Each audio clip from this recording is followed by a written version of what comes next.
따라서 고향에서 예수님께서 고향에서 환대를 별로 못 받으셨어요. 고향에서 있었던 일을 이렇게 기록하고 있는데, 예수님께서 그 성인이 될 때까지 고향에서 이렇게 성장하셨는데, 나사렛 동네에 우리 주님이 방문을 하셨는데, 구름대같이 벌떼같이 나와가지고 예수님을 이렇게 환영하고 막 프랭카드 붙이고 막 예수님 오셨다고 막 그런 게 아니라, 오늘 본문에 보니까 예수님이 죽을 뻔했어요.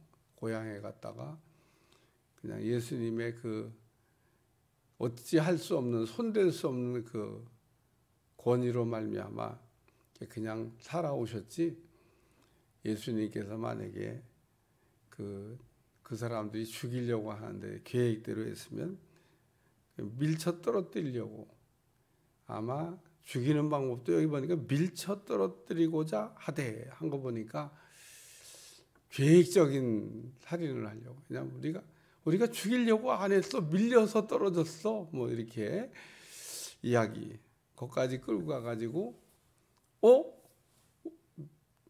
떨어졌네 이러고 아주 참 계획적인 살인을 하려고 그랬는데, 예수님이 그냥 나사렛 동네를 떠나셨다, 뭐 그런 말씀입니다. 고향 방문했는데 고향에서 별 환영을 못 받았습니다. 참, 그래서 우리 주님이 고향에 대한 말씀을 하셨어요. 24절에 진실로 너에게 이르노니 선지자가 고향에서는 환영을 받는 자가 없느니라. 그래서 선지자들이 다 고향에서는 푸대접 받았나 봐요. 엘리야도 그렇고 엘리사도 그렇고 이분들도 다 선지자인데, 뭐 예수님만 푸대접 받은 게 아니고 다른 선지자들도 다 고향에서는 푸대접을 이렇게 받았던 것 같아요. 왜 푸대접을 이렇게 받았을까? 그 위에 해답이 나와요. 그 22절에 보면 이 사람이 요셉의 아들이 아니냐. 이게 뭐냐면, 우리가 그 요셉이라고 하는 사람의 을 안다는 겁니다. 그러니까 예수님의 그 부모를 우리가 아는데, 그러니까 예수님의 부모를 안다는 얘기는 내가 예수님에 대해서도 안다는 거죠. 시골에서 목회를 하다 보면 흔히 한 번쯤 겪는, 아마 저만 겪은 게 아니고 모든 목회자가 한 번쯤 겪을 텐데, 시골에 가면 꼭 거기 있는 나이 좀 드신 분이 나이가 몇이나 됐고 이렇게 꼭 물어봐요. 처음에 또 순진해가지고 몇 살입니다. 아유, 우리 막내 아들, 우리 막내 아들 정도 되는구만. 그렇게 나이로 팍 누르려고 그래요. 그래서 시골 가서 목회할 때는 이렇게 나이를 물어보면 네, 그냥 먹을 만큼 먹었습니다, 뭐 이렇게 대답하든지, 아니면 그냥 얼버무리든지 안 하는 게 이기는 방법. 사실 저도 시골에서 목회할 때 묻더라고요, 처음에. 그래 그런 걸 모르니까 몇입니다 그러고 대답했더니, 아유, 우리 막내 아들 정도 되고. 큰 아들도 아니야, 막내 아들 정도 된다고. 그렇지, 뭐 막내 아들 될 수도 있겠죠. 자기 막내 아들 같이 그러니까 이제 여러 가지 그 의미가 거기에는 이게 함축되어져 들어 있습니다. 그럼 예수님이 고향에 갔는데, 참 고향 사람들이 푸대접이 보통 심한 게 아닙니다. 죽을 뻔 하셨죠. 오늘 그 말씀에 세 가지 우리가 생각할 말씀이 나오는데, 첫 번째는 여기서도 행하라라는 말씀이 나옵니다.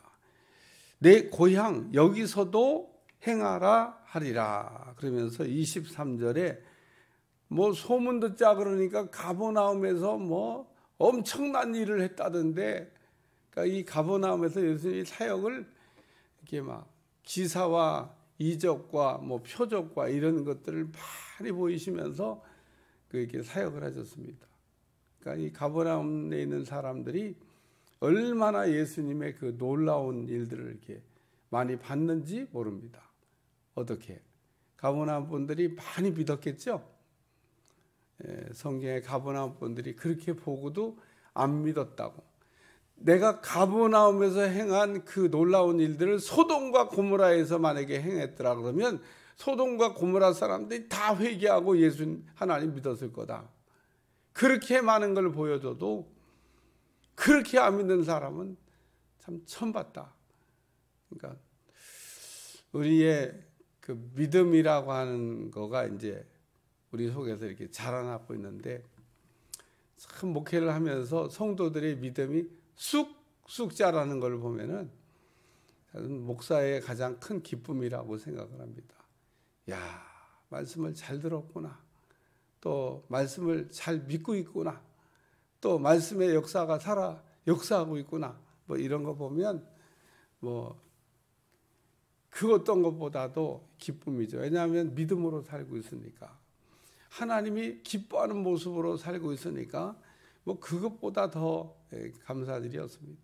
근데 믿음이 이제 좀 자랄 만도 하고 이제 믿음이 있을 만도 한데 보면 믿음이 없고 그런 분 보면 아유 어떻게 하면 좋으냐.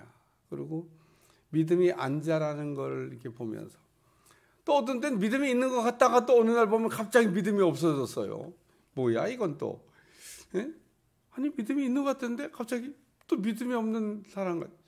이게 왔다 갔다 하지?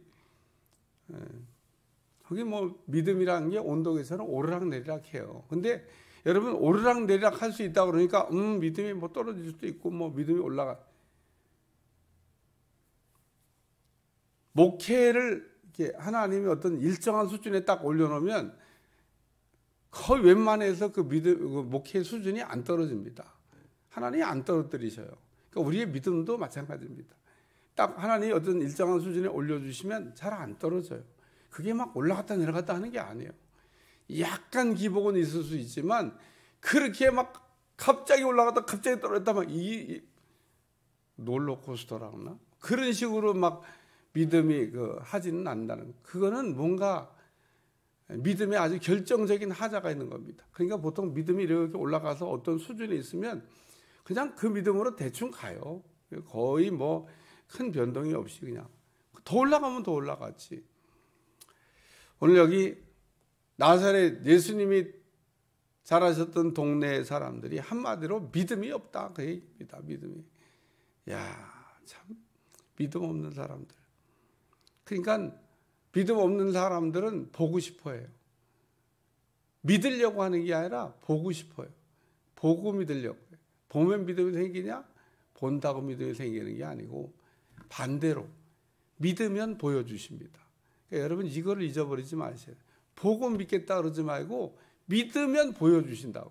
그러니까 믿으면 하나님 역사하시니까 어머 하나님이 이렇게 내가 믿었더니 이렇게 역사를 하셨구나 라고 하는 것을 보게 될 거라는 겁니다. 두 번째는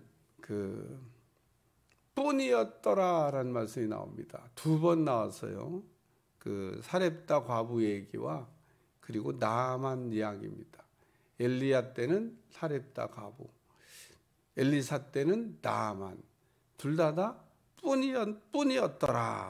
뿐이었더라는 말씀을 하고 있어요. 과부가 많았는데 시돈 땅에 있는 사렙다의 한 과부뿐이었으며 또 이스라엘에 많은 나병한 자가 있었대 깨끗함을 얻은 사람은 소리아 사람 나만 뿐이었더라 라는 말씀을 하고 있어요. 그러니까 엘리야 때도 과부가 많았어요. 근데 그 과부가 많았는데 하나님의 보내심을 받고 하나님이 보낸 사람을 만난 사람은 시돈 땅에 있는 사렙다 과부뿐이었고 또 이스라엘 때도 엘리사가 살고 있던 이스라엘 땅에도 나병 환자가 많았는데 고침받은 사람은 수리아 사람 나아만 뿐이었더라. 그러니까 엘리야 시대 때 과부가 시돈 땅에 있는 사렙다 과부만 있었던 게 아니에요. 또 엘리사 시대 때 이스라엘에 나병 자가 없고 그 수리아 사람 나아만만 나병이 걸려가지고 고생했던 게 아닙니다. 그런데 왜 하나님이 시돈 땅에 있는 사렙다 과부에게만 엘리야를 보냈냐는 겁니다. 왜 그 시돈 땅에 있는 사렙다 과부만 그 엘리야를 통해서 기적을 체험하게 하셨냐는 겁니다. 하나님은 어제나 오늘이나 영원토록 동일하셔서 오늘 시돈 땅 그 사렙다 한 과부가 엘리야를 만남으로 기적을 이렇게 경험한 것처럼 오늘도 우리가 기적의 주인공이 될 수 있다는 거 믿으시기 바랍니다. 하나님은 언제나 우리에게 우리가 믿음을 갖고 있으면 하나님의 그 사람을 보내서 기적을 이게 체험하게 하는. 그러니까 엘리야가 가기만 하면 돼요. 뭐 과부라고 표현한 걸 보면 그 당시에 생존 방법이 거의 없는, 정말 살아남기 힘든, 흉년 때에 살 수 없는 그 어려웠던 사람들이 이 한 사람이 아니라는 겁니다. 그런데 그 어려운 중에도 하나님의 살아 역사하는 것을 봤던 사람이 딱 한 사람이 있는데 시돈 땅 사렙다 한 과부뿐이었으며, 또 엘리사 때 엘리사가 나병 자를 그러면 수리아 사람 왜 나아만만 고쳐주냐는 겁니다. 이렇게 나병 자가 많은데 엘리사가 있어도 나병을 못 고치고 그 살았는데 수리아 사람 나아만은 고쳤다. 요한복음 5장에 보면 예수님께서 베데스다 연못을 찾아가시는, 오늘날 얘기하면 종합병원입니다. 거기에는 뭐 각색 병든 자들이 그 베데스다 연못이 이렇게 흔들리기만을 기다리는, 왜냐하면 물이 흔들릴 때 들어가면 선착순 한 명은 고침받는다. 그런 뭐 전설이 있는 연못이니까 사람들이 다 그 전설을 듣고 고침받으려고 어떻게 하면 한 명밖에 안 고치시나 몰라. 들어간 사람은 그냥 흔들릴 때 들어가면 다 고쳐주시지. 그러니까 참 얄궂어요. 물이 흔들릴 때 딱 한 사람, 제일 먼저 뛰어 들어간 사람, 딱 한 사람만 고치는 연못. 야, 여기도 딱 한 사람씩만 고침받았어. 근데 우리 주님이 거기를 찾아가셨습니다. 우리 주님은 여기에 있는 저기 환자들은 다 나을지어다, 그렇게 한 말씀 하면 다 나을 수 있는데 그 38년 된 거기 누워있는 병자에게 네가 낫고자 하느냐. 아무도 나를 도와주는 사람이 없고 아무도 나에게 양보하는 사람이 없어. 38년 동안 여기서 이렇게 선착순 한 명에 들어가 볼까 해서 기다리고 있습니다. 우리 주님 그 딱 한 사람만 고치고 그냥 발길을 돌리셔서 가십니다. 예수님 왜 딱 한 사람만 고치고 가셨을까?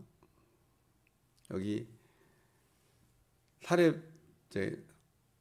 사렙다의 한 과부뿐이었으며, 여기 수리아 사람 나아만 뿐이었으며, 베데스다 연못가에 38년 된 병자뿐이었으며, 다 믿으니까 우리 주님이 기적을 체험하게 하셨다. 그런 얘기입니다.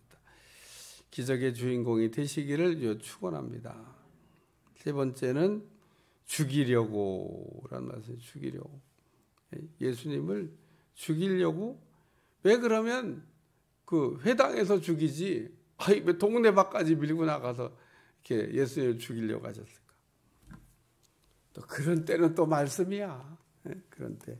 여러분 참고 밑에 성경 보면 민수기 15장 35절 이렇게 써 있잖아요.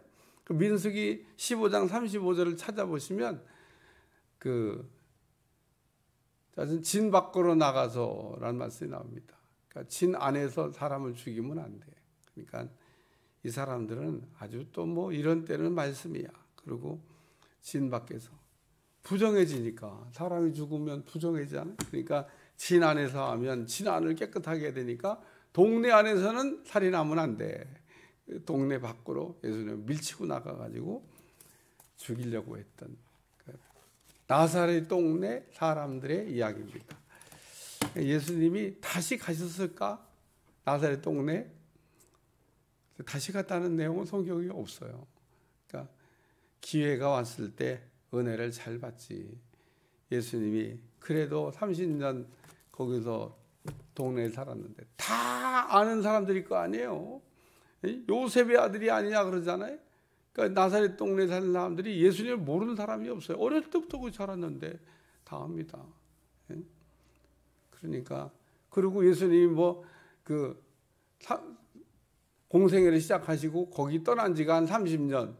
제가 살던 흑석동에 가면은요, 몰라. 제가 지금 떠난 지가 30몇 년이야. 지금 가면 아마 나 아는 사람 없을 거예요. 근데 예수님은 떠난 지 얼마 되지도 않아요. 예?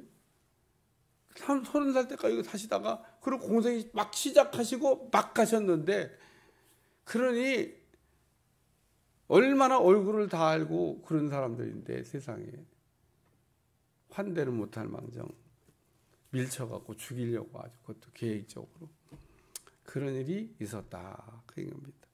오늘 예수님이 가셔서 그래서 다른 성경에 이제 다른 복음서에 보면 예수님이 거기서 많은 은혜를 이렇게 행하시려고 가셨어요. 그런데 믿지 않아서 그냥 아무것도 하지 않으시고 그냥 떠나셨다. 그러니까 기회가 아주 절호의 기회가 왔는데 믿었으면 굉장한 은혜를 받았을 텐데 그러지를 못했다. 우리에게 믿음이 참 중요하다라는 말씀을 들려주고 있습니다.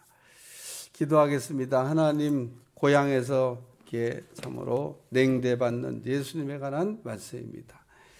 예수님을 잘 환영하고 받아들이고 또 예수님을 이렇게 모셔드렸더라면 큰 은혜 받을 기회가 있었는데 한 사람도 은혜 받지 못하고 그냥 예수님이 나사렛 동네를 떠난 것처럼 오늘도 은혜를 사모하는 종들이 되게 하시고 은혜 받는 자가 되게 하여 주옵소서. 기적의 주인공이 되게 하여 주옵소서. 예수님의 이름으로 기도합니다. 아멘.